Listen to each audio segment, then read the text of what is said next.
eu vejo a questão da espiritualidade com o mesmo valor e no mesmo nível da psiquiatria. O paciente psiquiátrico, a pessoa sofredora, ele enfrenta um desgaste ambiental e psicossocial pelo próprio mal-estar. E ele busca, dentro dessas práticas, seja qual for, psiquiátrica, espírita, um conforto. A palavra amiga, o acolhimento, já é 50% do trabalho de melhora do quadro dele. Porque ele se sente acolhido, ele se sente amparado, ele se sente protegido, ele sente que não está mais só, não está mais sozinho para ter que enfrentar esse inimigo enorme que é a vida dele, que é a qualidade da vida dele, que no fundo é a qualidade de vida que ele escolheu. Quando atendo um paciente, eu me pergunto, além do que ele está me mostrando, me questiono o que isso significa, onde isso se encaixa na história dele, o que ele está querendo trazer para mim de uma forma não verbal, subliminar. Então se percebe que a mediunidade, a espiritualidade tem um valor muito importante. Tanto é que muitos pacientes que eu atendo no estado hipnótico, e a partir daí eu aprendi a lidar com a espiritualidade, eles incorporam. Então eu não converso mais com ele, paciente, eu converso com o que ele está representando naquele momento.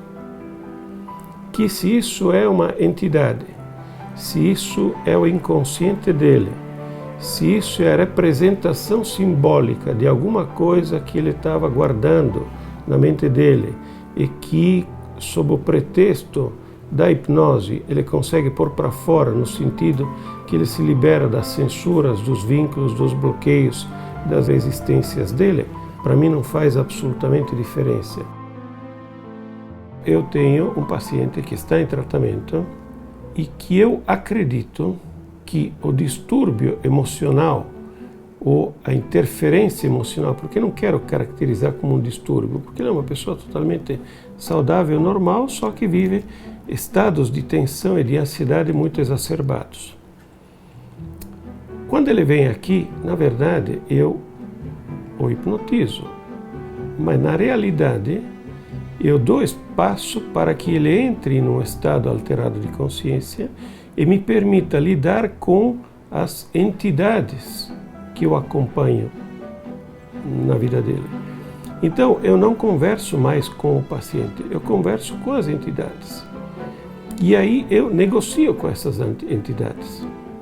Então, as entidades dizem que o protegem, que o aguardam, que é, mas que muitas vezes, em função de toda uma série de situações que ele faz na vida, chamamos profana, eles o castigam. Então, eu negocio com eles o castigo. E está dando certo, está funcionando. Então, essa negociação indireta com a mente dele, ou com quem estiver por trás da mente dele, funciona, dá certo. Assim como a questão da terapia de vidas passadas.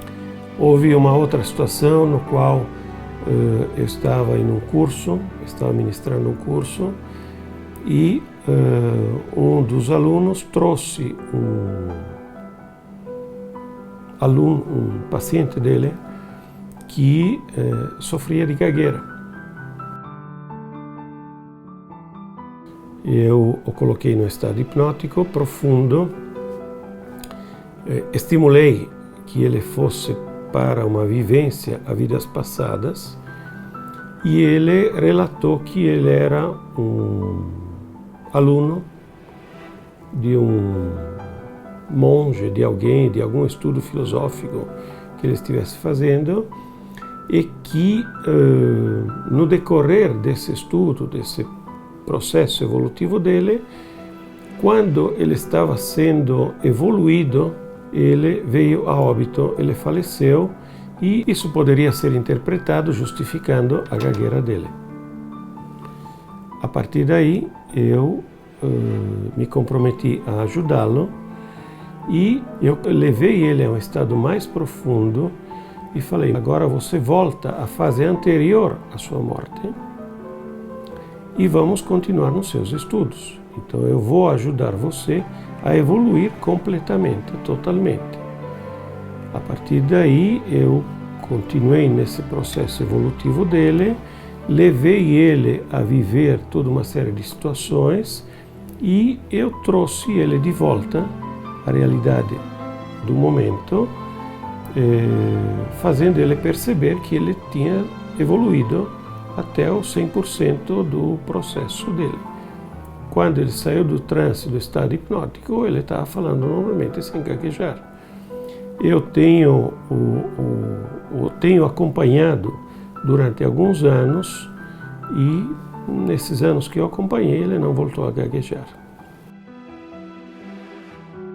Não consigo fazer isso com todo mundo, porque evidentemente não é todo mundo que tem essa sensibilidade, e não é com todo mundo que eu consigo ter essa afinidade, essa empatia. Então, é um relato, é uma história.